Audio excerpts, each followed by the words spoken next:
Check, 1, 2.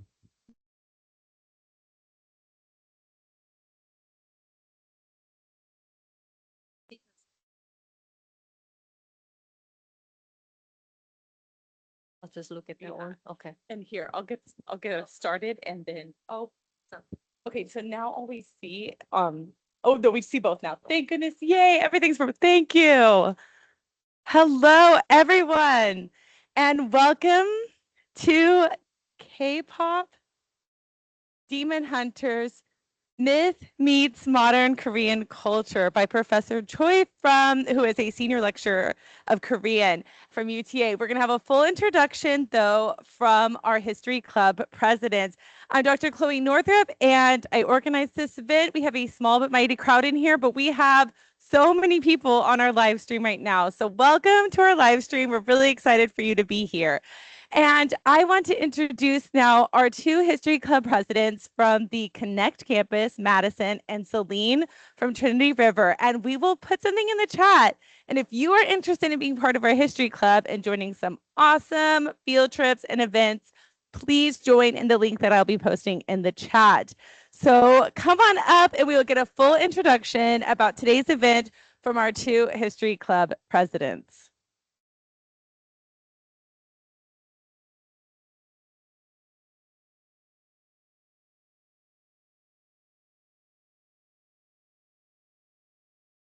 Hello and good afternoon. My name is Madison. I am the president of the History Club for Connect Campus. Hi, everyone. I'm Celine. I'm the president of the History Club at Trinity River. And we would like to welcome you to K-pop Demon Hunters, Myth Meets Modern Korean Culture. K-pop Demon Hunters was released June 20th, 2025 on Netflix and is currently still sitting at the top 5 spot on Netflix. K-pop Demon Hunters quickly became an international sensation, exceeding over 325 million legal views.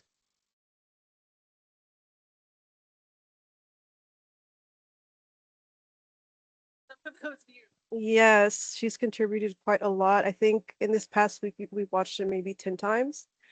Last week, I'd say 20, 30. It's like a nightly ritual for us to watch it. She loves it. She's only 6, by the way. She's only 6 years old, but she loves it. Um, it has 50% female cast, or sorry, not female cast, production team, which is pretty crazy in today's day terms. Directors Maggie Kahn and Chris Apollanis received a 92% for it on Rotten Tomatoes, if anyone still pays attention to those things.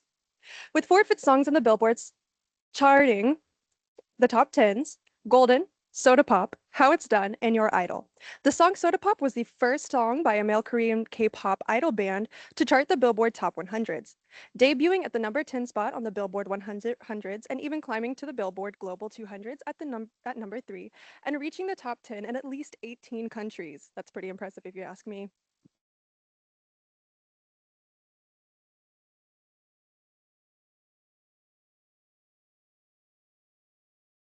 Golden has been streamed almost 1.5 billion times, with I'm pretty sure Madison contributing a lot to those. Yep, I've listened over 57 times and it's probably closer to 100 now.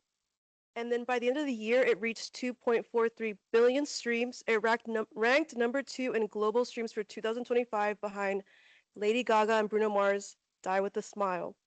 Additionally, Golden has claimed the number 1 spot in over 40 countries. So a little fun fact about this movie is that Sony, especially the CEO Robbie, turned down the rights to the movie and ended up selling the rights to Netflix, thinking that it wouldn't be worth Sony's time. Boy, were they wrong. From there, Netflix cut the movie down from 2.5 hours to 3 hours to 1 hour and 35-minute runtime. We would also like to note here that one of the scenes that was cut is where we see Rumi and Jinu go to the aquarium on a date, and we were robbed of a scene where they share a kiss. I'm still salty. I agree. This film was not just another fun animated kids film. K-pop Demon Hunters is a celebration of Korean culture, incorporating many aspects such as traditional Korean folklore, clothing, and mythology, as well as language. For example, Saja Boys has a dual meaning in which it means both lion and reaper who guides souls to the afterlife. The name adds depth and irony, sounding like a powerful lions, but actually being soul-stealing reapers. There are many cultural meanings throughout the movie, and here to tell you more about them and why they are important to Korean culture and history is Huna Choi.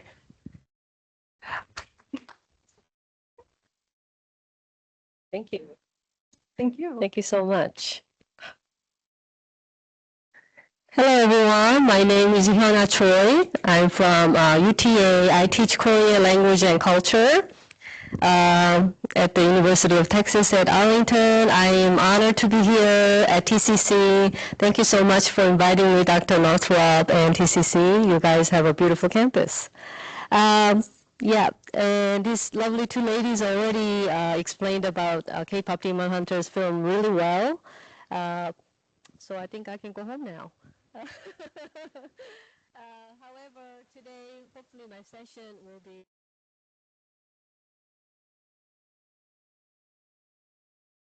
something with political and cultural context with the film. Okay.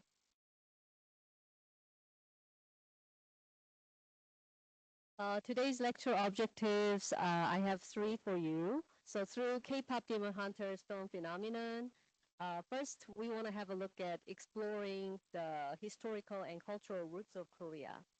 And secondly, I want to talk about,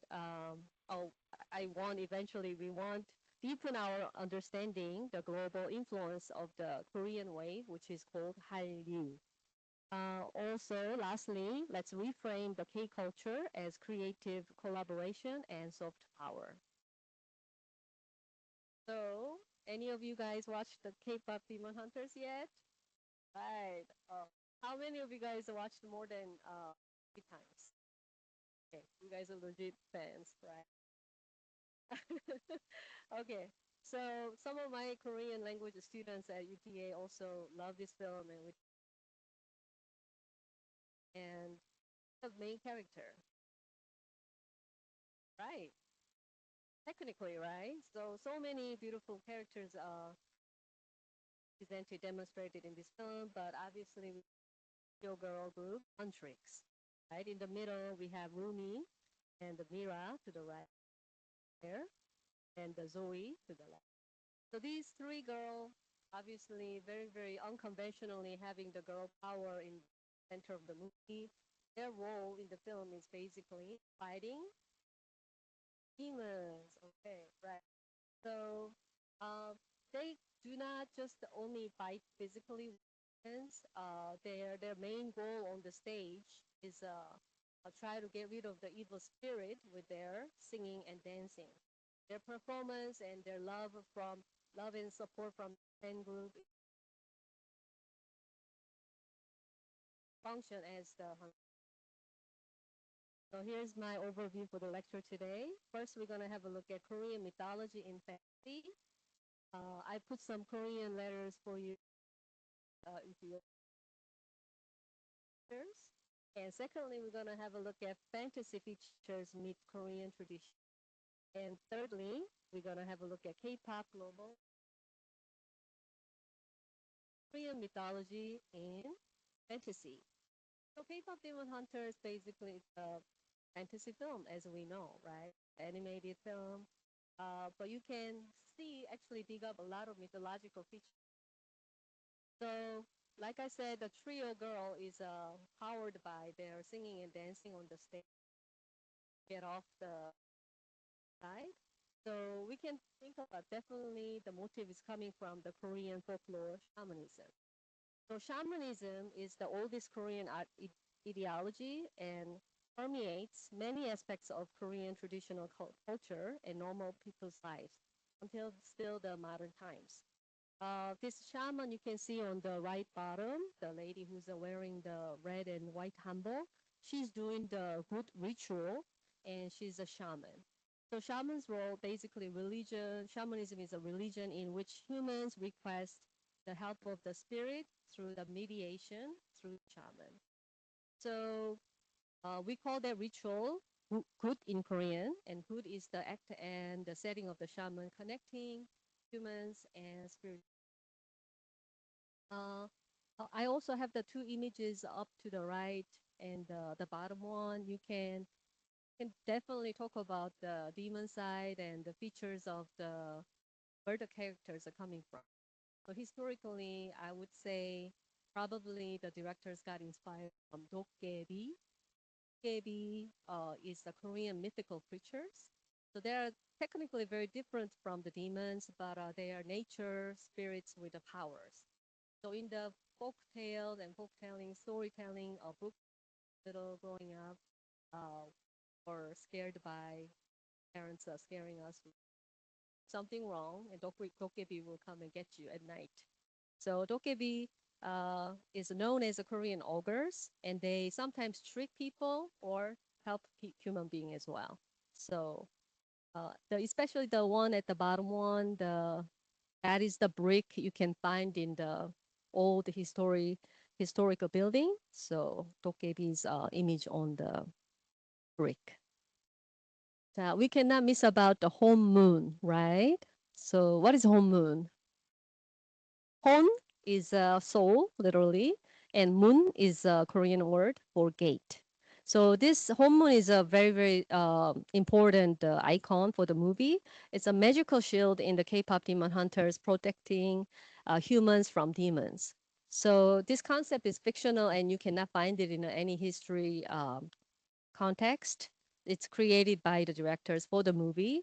However, this does have a really crucial role because it's powered by hunters' performance and also fan connections. So first of all, like three trio girls, Huntrix, they wanted to go for the golden home moon, and they believe that when the golden home moon gets completely sealed, that would get rid of all the demon power.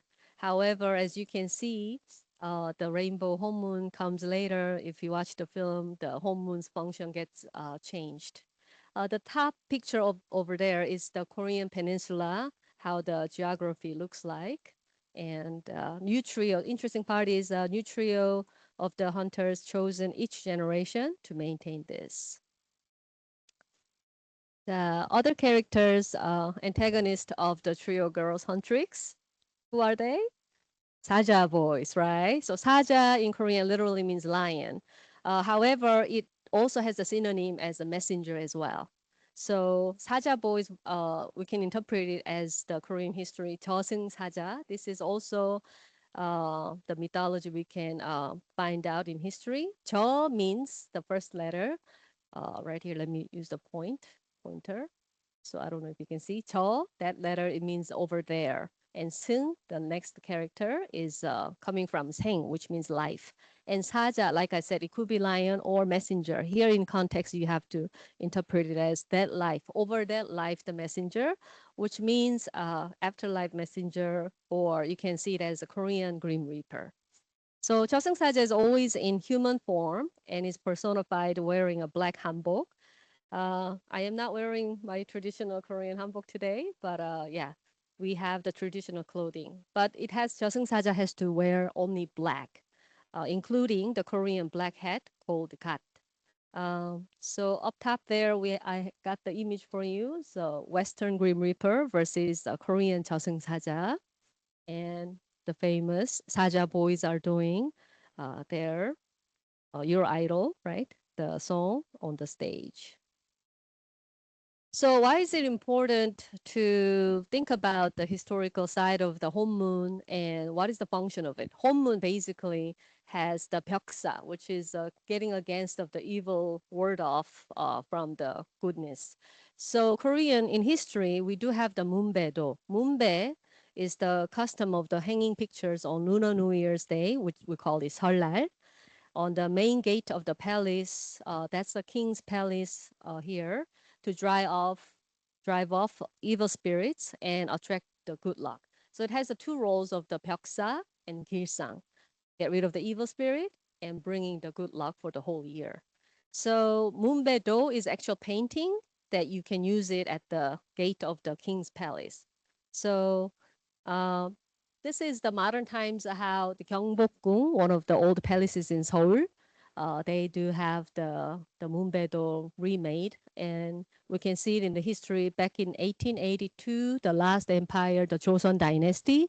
There is a Gyeongbokgung Gwanghwamun, the main gate to go into the Gyeongbokgung. You can see very tiny bit the history. The Mumbedo is existing here.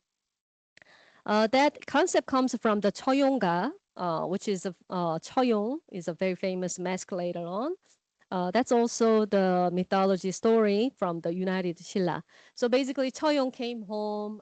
He finds his wife is not with Choyong, and then he gets sad. And then obviously the smallpox, the plague spirit was, capturing his wife. So rather than just like a normal people's reaction, he does not get angry at the spirit. He starts to dance and then singing. So the evil spirit got really moved by the Choyong's reaction, which was very different. And then later on, the whole uh, the bad spirit wouldn't come back as a smallpox. So believing that from the the unified Shilla dynasty, so people start to hanging these pictures, Mumbedo.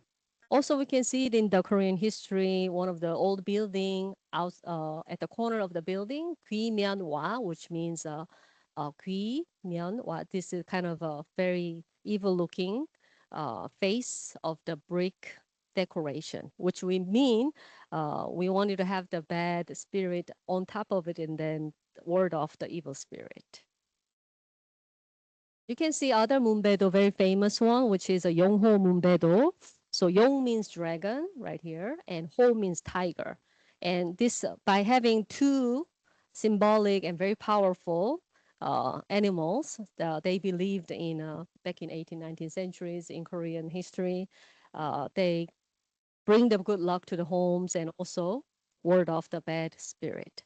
So like I talked about, Mumbedo's origin is coming from Choyong, 1493 in history, and that is the mask of the Choyong.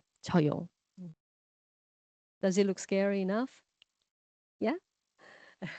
So Choyongmu later on in Joseon Dynasty uh, gets selected as the Gungjung Muyong, which is the court dance. So you can see the Choyong mask is right here, and then five of the dancers are dressed in the Korean color. We call them five Obangsek, and they are still in the modern times. They are doing this ceremony. And Jangseung is the totem pole, and this is basically another the Mumbe sort of role in the village. So still in modern times, if you visit Korea, especially rural areas, we have the Jangseung is like either not very friendly, but sometimes very scary looking faces to protect the village. Dakodo. This is another Mumbedo's painting, and tiger and magpie. It's called Jakodo or Hojakdo by Koreans. And this is one of the genre in art, Korean art, Minhwa. So Min means nation and Hwa means painting. So a lot of Korean folk painting was done by 18th, 19th centuries in Joseon time, and it's drawn by anonymous people. So one funny an interesting fact about it, the tiger doesn't look very powerful, right? It's because tiger we know as a powerful animal in especially in East Asian countries, but tiger here in the painting appears very playful and not non-threatening because the person who drew this is the whole civilian nations who wanted to have the power, so they reject themselves as a magpie, Jack, and then tiger, Ho. So the magpie is kind of looking down at the tiger, kind of, you don't have any power, and then putting the regular people as a satire. Yes.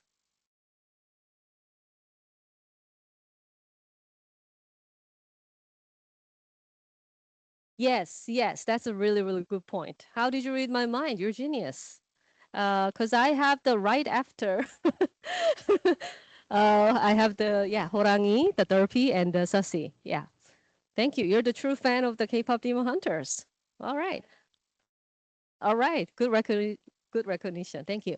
So 호랑이 in Korean, tiger, and 가치 is a magpie, and they do have their names in the film, right? So Derpy and Sussy. So I did a little bit dig up to find out their names' origins, and Derpy is coming from the derp in English, and it means forgetfulness and stupidity and awkwardness. So very different than the very first Moonbaedo's function or the Minhwa's tiger, right? However, we do love Derpy because, yeah, who doesn't, right? And Sussy is coming from the name Sus. Are you familiar with this? Yeah. And suspect and suspicious. Yeah. So Derpy and Sussy are obviously sent by Jinu, and they are doing a lot of uh, initiative move as bringing the messages to the girls. Yeah, especially Rumi. And I want to talk about 일월 오봉도, especially these huntrix when they do the beautiful job with their songs and dances. You can, if you paid attention to the background, you can sort of find out this painting. So 일월 오봉도 is a king's painting. Basically, this was actually in history. Uh, they used it in the back of the king's throne to show the king's authority and the harmony of the whole government. So 일월 오봉도 literally means sun, moon, and the five peaks. So right here, the sun represents the king, and moon means the queen, and the five peaks you can see in the picture uh, shows the government, and the pine trees are basically green and never changing. So we can think of the liege or vessel, and the waves are the whole nation. So 1월 오봉도 is a very crucial role of the painting. Let's move on to the Huntrix weapons. Have you ever wondered, is that the weapons they use as a mythological, or is that really, uh, do they really have it in Korea? Have you ever wondered? Uh-huh. Okay. Yep, yep. Yeah. So the answer is, yeah, you're right. We do have it in the history. So especially Zoe's a twin swords is a small one, and then it goes with a double, and that is the core tool that was used in the Korean shamanism. So remember the image of the shaman doing the ritual good, right? So they use these short knives to do the singing and dancing. And the Rumi's saingam is very special, and sa means four in Korean, and in means tiger, and gum means sword. So literally, Saingam is the four tigers, evil slayer sword. This was started to get made by Lee Seong-ge, which is the founder of the Joseon dynasty. And the reason why it has the four tigers in the Korean zodiac, they had to wait until all four tigers meet together, which means the year, month, and the date and the time had to all match in a one line with the tiger. So they had to wait every 12 other years to make these special sword. Also on top of here, the tip of the pattern of the sword, you can see the 28수 별자리, which means a 28 constellation. So even back in 14th centuries, they were looking at the astrology, and then you can see the evidence on the sword. And the Mira's Gokdo is also famous. Mira's, that's originally coming from the Gaya period. And the soldiers had to fight being on top of the horse, so the sword is kind of curved. Which one is your favorite? Okay, Saingam. All right, let's move on to fantasy features meet Korean tradition. Okay, so K-food. Anybody tried a Korean food before? Korean barbecue, very famous. Okay, so let's find out what kind of food that we can recognize from the film, right? So first one, the girls are having meal together. This is 설렁탕, which is a beef bone soup. And Koreans are famous to share the banchan, which is the side dishes. Have you heard of the one of the banchan named kimchi? Yeah. Uh, And also hot dog. We call it hot dog, but it's translated as corn dog here, right? And then we have some. Yes, yes, and the. Uh huh. Uh huh. Right. Yes, the ramen one, very famous, right? So, some people call it ramen, but in Korea we call it ramen noodles, instant noodles. And this is interesting. I want to touch down on their, their ramen noodles. Actually the brand on the brand they do have what does it say? The superstar flavor on the rumi. So each girls have their own name on it, but please pay attention into this Chinese character. So if you know the Hanja, you can, yeah. So let's have a look at the Meulshin. So in North America, the number one brand is exported here, selling ramen noodle brand is Shin Ramen. So Shin is meaning the Meulshin, which is spicy Shin. However, in the film, I found that this is not the same pronunciation, but it's the coming from the Hanja, 귀신 Shin, which is the ghost Shin. So instead of spicy, uh, do you remember the when the girls are eating the noodles? Obviously, the demons are preparing for them. So it was a kind of a cute little addition for the film. So what's your favorite Korean food? Bibimbap?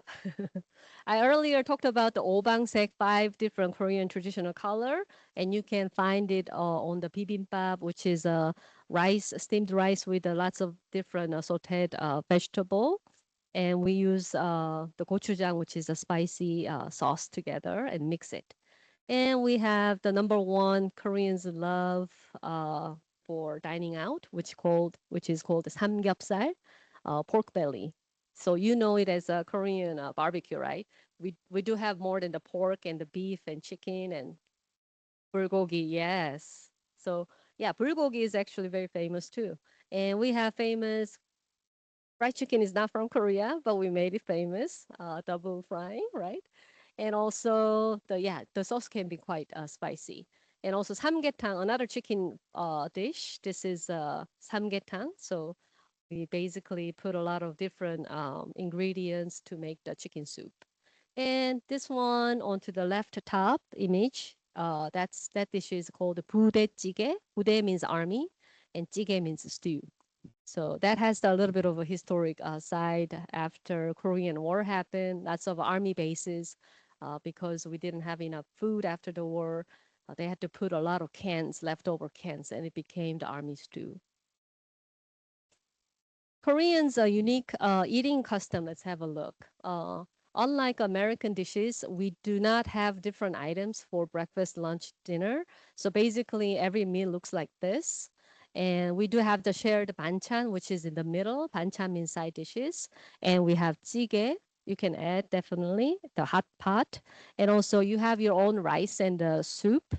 And Koreans use the metal spoons and chopsticks, unlike Chinese or Japanese. So we use the spoons to eat the rice and the soup, and the rest of the banchan you have to use the metal chopsticks. Bowls stay on the table, and we usually say 잘 먹겠습니다 in Korean.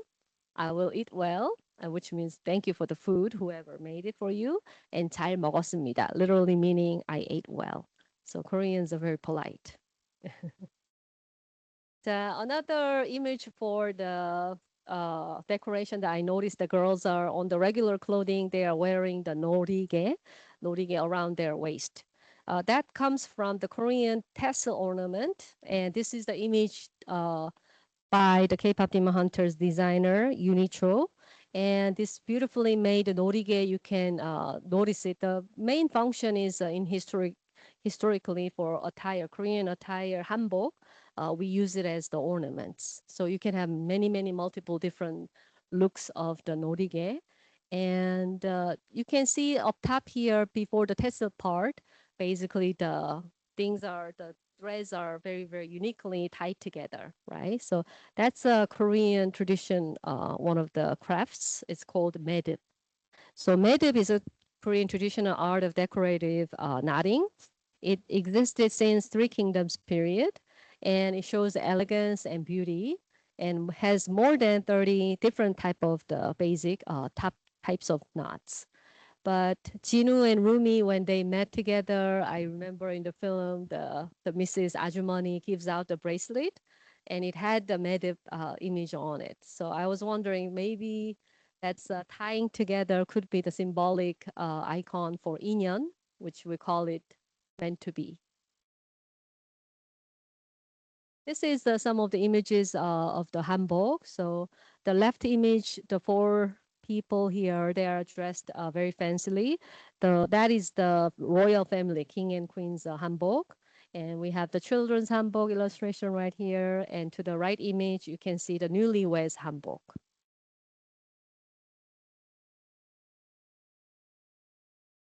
Mm-hmm. Yes. So if you go to Gyeongbokgung, you know the gate that I showed you earlier, there's a lot of hanbok rental shops. If you rent the hanbok and then visit the king's old palace, and the admission is free. That tip I can give you. Yes. Hmm. Uh-huh. Yeah.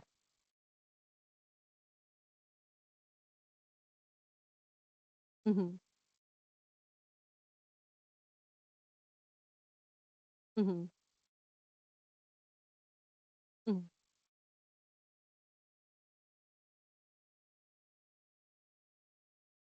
Yeah. Uh-huh. No, Sailor Moon is not Korean. That's yeah, Japanese uh art. I think this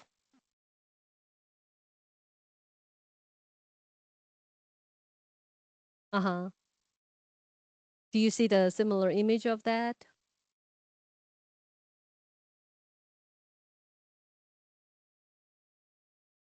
Oh, okay. I think this one is the Uni Cho, which is the modern Korean artist who wanted to be part of the Norige designer. So that could be her own artistic taste. Yeah, nothing stealing from Japan. We did not historically. They did opposite. All right. So let's thank you for the great question. Yeah.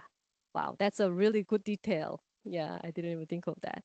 Han Clinic, when Rumi's voice gets troubled, right, cannot go high pitched. So obviously the other Zoe and Mira says we need to get your voice fixed by drinking some Korean traditional herbal tonic, right, hanyak. So they go to Han Yu Won, which is a Han Clinic, and yeah, I thought that was kind of funny. The Han Uisa, which is the Oriental doctor, basically looking at the roomie, and to fix the part, we have to look at a whole, right? So I thought that was kind of different how we are perspective in Asian. We have to look at it as the whole thing to fix the parts of the problem. And right here, the hanisa, the doctor is making out of the mixing different herbal herbs and then give out the tonic, hanyak. And the last image down here is a dim. So, you know, the Haniwon is famous for doing the lots of acupuncture, puncture. However, dim is also very famous. It's a mugwort paper, and they put it on the skin, and wherever you do not have the strong circulation, it can help you. Okay, Korean bathhouse and spa. Anybody tried Korean bathhouse yet? Oh, wow, you brave souls. Good. So it is true that if you go to South Korea, Koreans are very comfortable to go to a public bathhouse. And Jimjilbang right here in the middle picture. So families and friends go together. We sometimes order food inside and then we eat together and chat together. Each room has a different temperature hot room, so you sweat out. However, you have to go to the bathhouse separately, men's bathhouse and then women. So what's interesting is the girls are doing the takedown, the evil spirits at the bathhouse. Which one? The man's bathhouse, right? So the older man gets upset and says, "Get out," right? Yes. These are some of the actual venues that you can find at the K-pop Demon Hunters. If you visit Seoul, you can find the same place. Seoul Olympic Stadium, which where the girls and the Saja boys they did the actual singing, right? And we have Bukchon Hanok Maul. in English village. So Bukchon Hanok. Hanbok is a Korean traditional clothing, and Hanok is a Korean traditional house. So if you go here, you can see more than 100 years old Korean house made, still going. People are still living. And we have the Namsan Seoul Tower. And oh, that picture is taken in the beautiful springtime 벚꽃, the cherry blossom time. And also we do have the Gyeongbokgung, which is the very first built king's palace, and Naksan Park. Are you familiar with that picture where the Rumi and Chinu meet together at nighttime? Yeah, that was one of the historical fortresses that still remain in Seoul.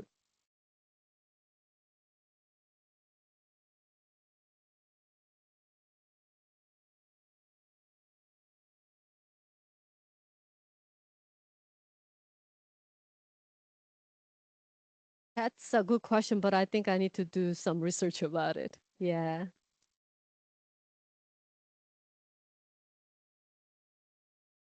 Okay. So I'll have a more session for the question later on after the PowerPoint. Okay, thank you. Uh-huh. So this is the one current picture of the Seoul. Is that the image that you were thinking of? Yeah? Yeah. So we have a lot of skyscrapers, especially Seoul is the capital city of South Korea. And I am not from Seoul. I'm from Busan. Yeah, this is the city of the Busan. Yeah, we do have the beautiful beaches.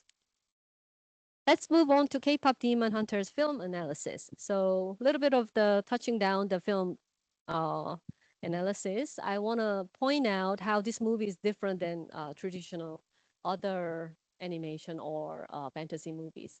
Because Rumi and Mira and Zoe, basically they work together and collaborate together, and it really shines through their girls' power, right? So rather than conventionally just the guys are in the center of the movie. We can see the girls are actually having the power.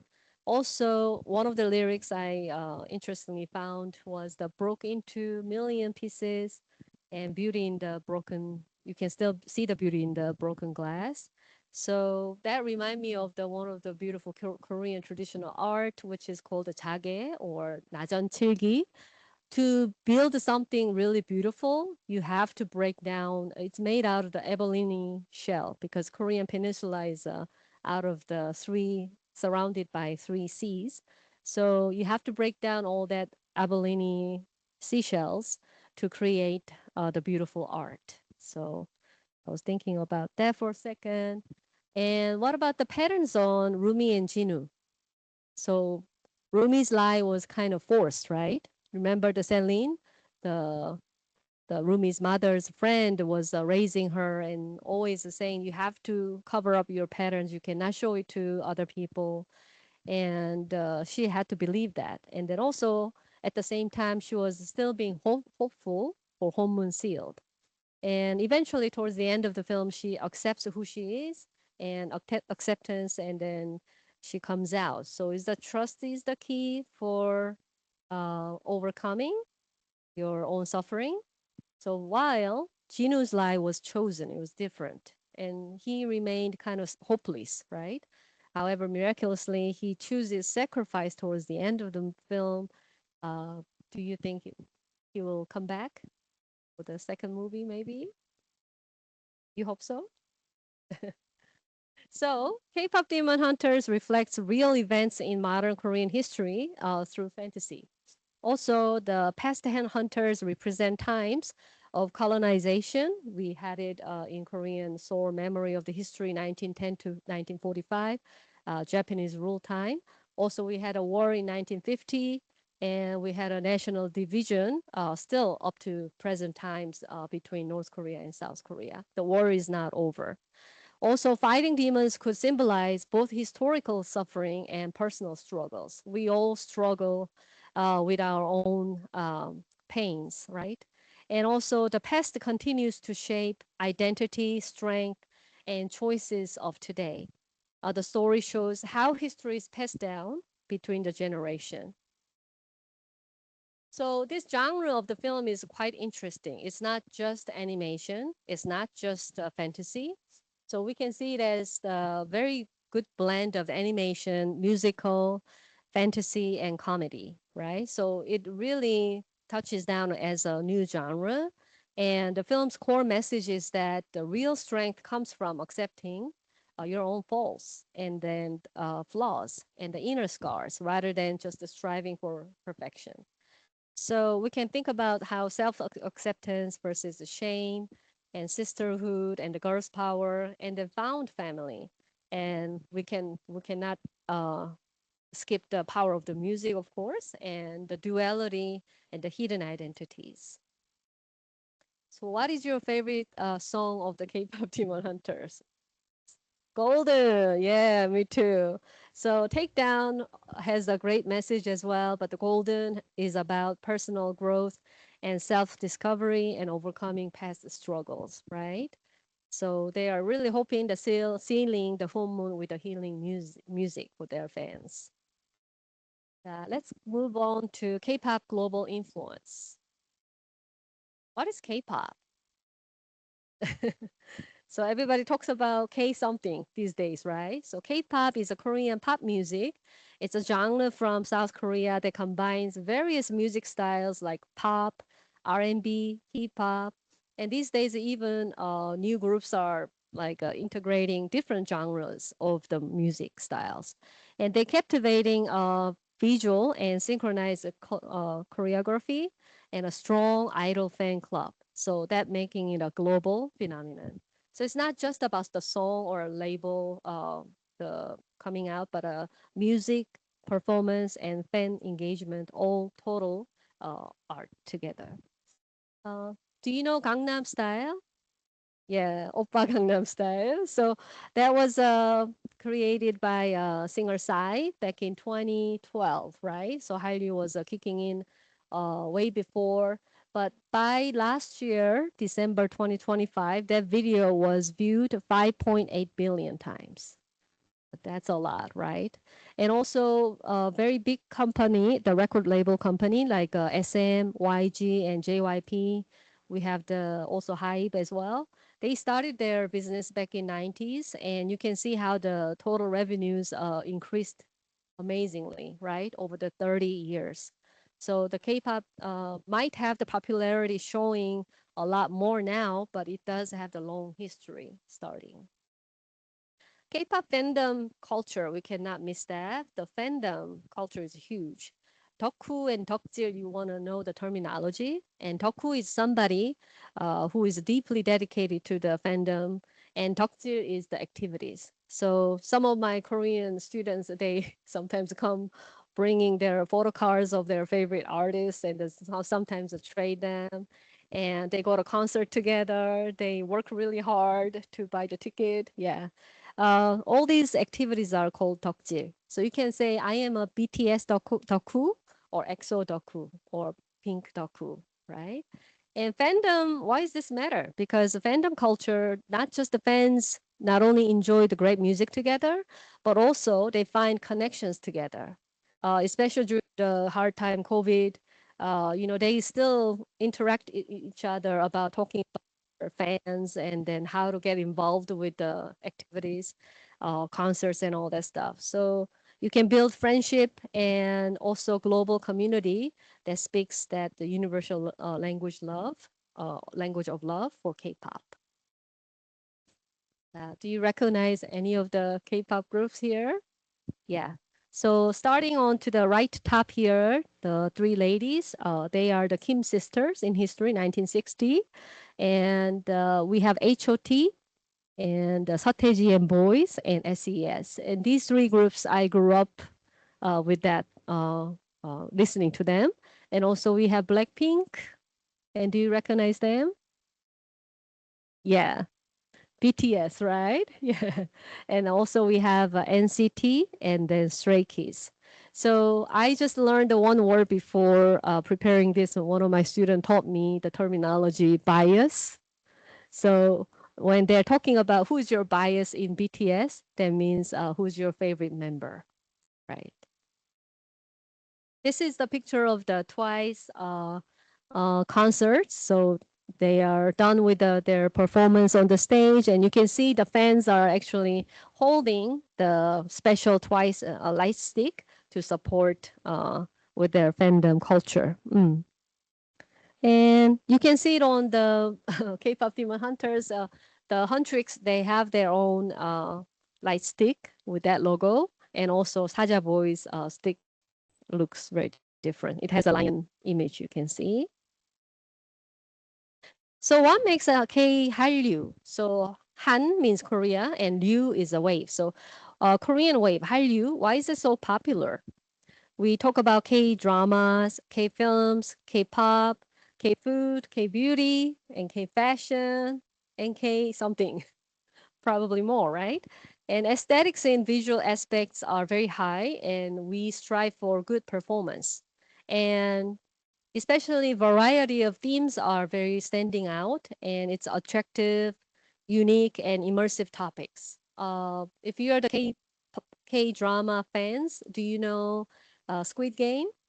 Yeah, very famous. What about Attorney Woo? Okay, some of you guys know. Crash Landing on You? Yes. All three, even three of the old dramas have what? The range of different topics, right? So it's very unique. Also, global platform maximization for fans. They're famous of the fandom culture. So BTS fans are called ARMY, and Blackpink's fans are called Blink. So they have their own unique fandom culture in the one group.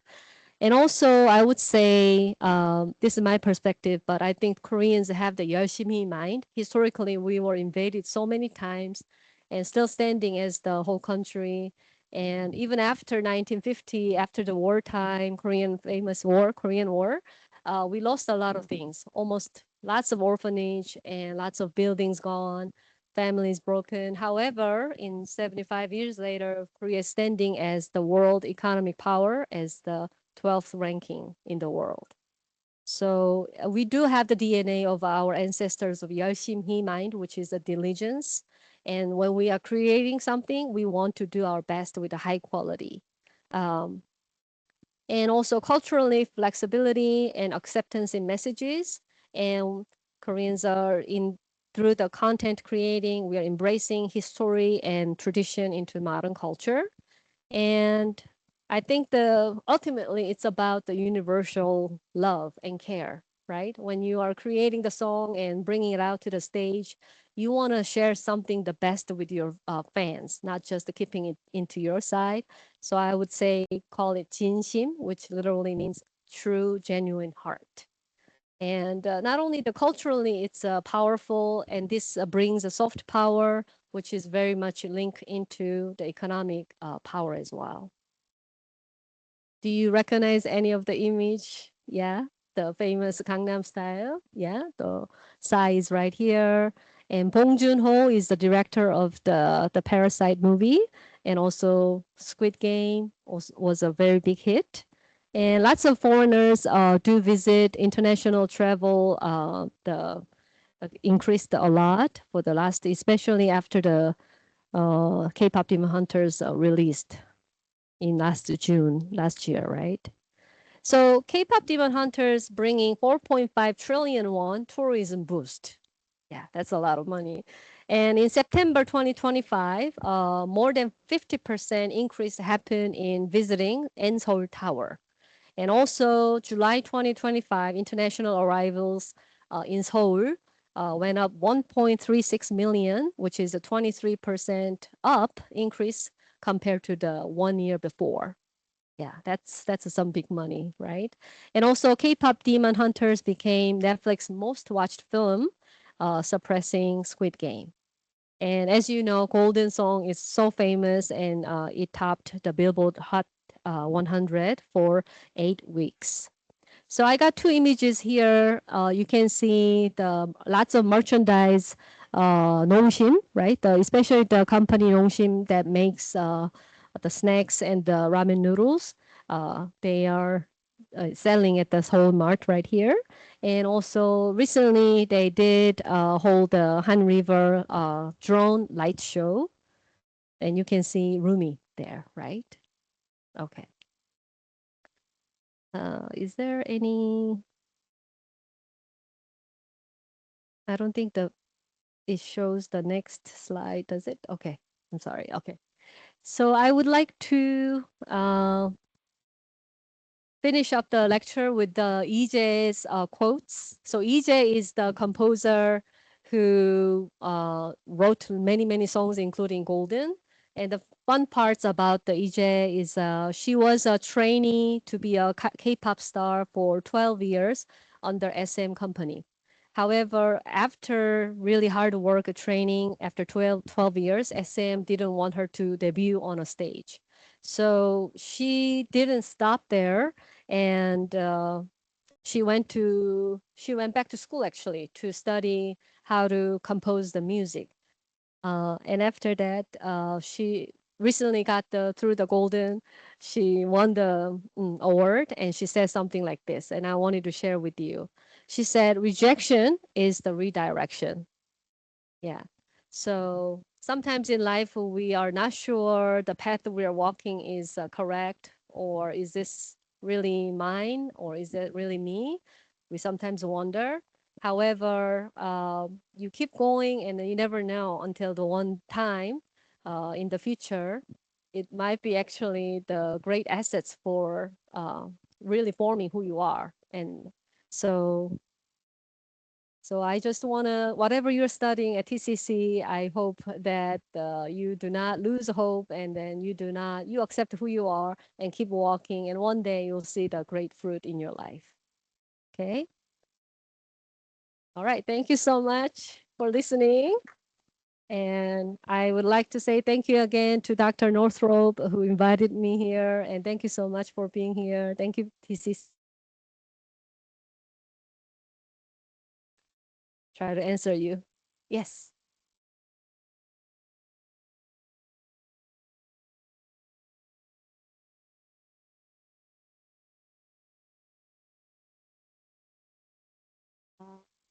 I'm so sorry. I think I lost the track. Yeah.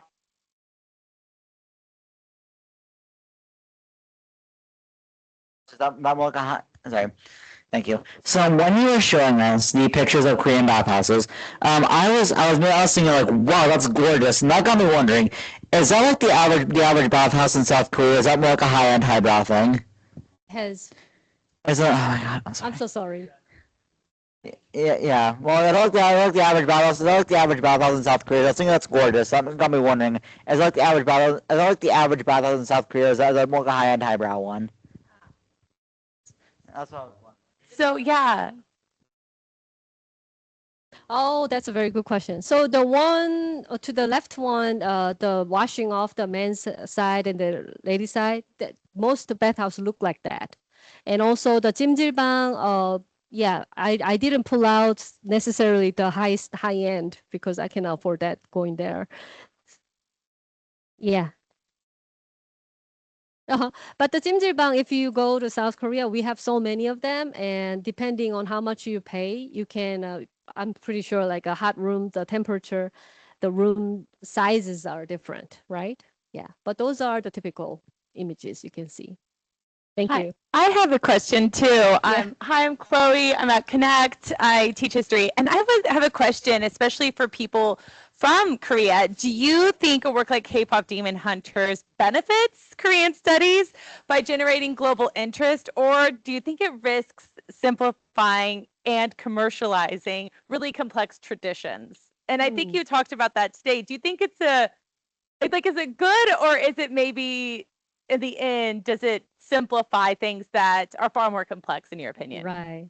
Thank you, Chloe. I think that's a really profound question. Especially, we talked about how the K-pop didn't just come out 10 years ago, right? So even before that, 1995, when SM started the company, before that, with the K-drama, K-film, there was a regular artist effort to make the good content. Also, the government was actually trying to help out the content. So I think K-pop eventually does bring a lot of benefits, not only just the Koreans, but not only Koreans' economic power side, but also like we can think about how the fans benefit out of it, right? By listening to music and by grouping together and by going to concert, it can bring the sense of solidarity and by liking the same things together, and you can definitely bridge in good friendship, right? And also a lot of my Korean language students who start listening to the K-pop and then they do want to get to know more lyrics and linguistic features inside the song. What does that mean? So they start to research about it and they get the genuine like interest and the wonder about the good work ethic. So I think it has a lot of good side. But of course, for the K-pop competition wise and how it is hard to be a trainee to the regular, the certified singer. Even after being a debut as a singer on the stage, you still have to compete a lot and practice a lot. And some people do criticize about their human rights and how companies not treating a lot of the artists well. But like nothing is perfect in the world, right? So it has the both kind of like the both sides of the coin, I think. Does anyone else have questions? I have another one if not. My own daughter dressed up like Rumi for Halloween, and I was concerned. She is not a Korean child. Uh-huh. She's non-Korean. And so when people dress up like characters rooted in Korean folklore, is it meaningful like cultural exchange or is it cultural appropriation? And where is this line in our like, do we even want to go there? Because I was concerned and it's Mhm. like, but it's a character. So what do we think? Is this cultural appropriation or is this cultural appreciation? Yeah, I Or would somewhere in say between? I don't see it as anything as a cultural appropriation because if I like The Simpson and I want to be a Marge, I would put on the whole blue wig on it on myself and go out for a party, right? I don't think it's definitely bringing down the American culture because something that I'm representing in public that I want to share with other people, and it's much more of a cultural appreciation. I think it's because. It doesn't have to be, it's the culture power and historic power is suppressing any of the division of ethnicity problem or any of the race, division, I think. Thank you. Thank you. Any other questions today? All right. Well, thank you so much to our 60 plus people who are online today. And Thank for you. our group here, we have a K-pop Kahoot. I'll put it online for those who are still for the online, and we'll have one going on in the room at the same time. Celine, will you email me and I'll just put it on here because I don't know if it'll come. Maybe we can get it on the screen too. Like, let's try to do one at once. But because Celine, you're also on the thing. Can you just share your screen? I can make you a presenter. Okay, we'll see. We have a Kahoot for those who want to join for that with some fun trivia. And thank you again. Please join the History Club if you want to know more about our fun programming we have. We have a lot of interesting events coming up. We have a webinar for the 40th anniversary of American Girl Dolls coming up next month. We also have a lot of things for the 250th anniversary of the Declaration of Independence as well. So join us for that and lots of fun field trips. We are going to the National Medal of Honor Museum in April, and hopefully this summer, maybe to Hamilton and the movie Young Washington. So if I make Selena presenter, I'm thinking she can share her screen and then she can do our trivia. Let's see. Yes, let's give her a hand. Woo! Okay, thank you so much. Thank you, everyone who's online. Stay though for our Kahoot.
it is. We're gonna pull up.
You just make her a presenter.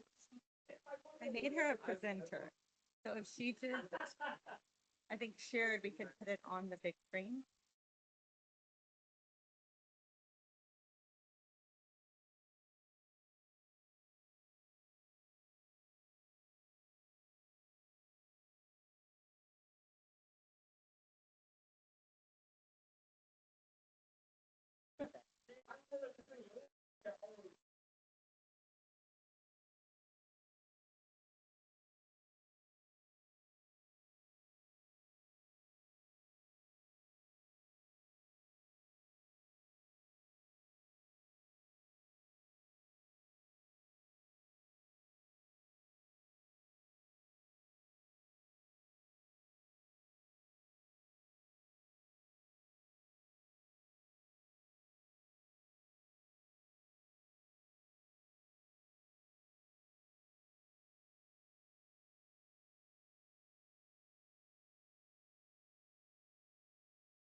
I think more people would have got.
Thank you, everybody, for attending today.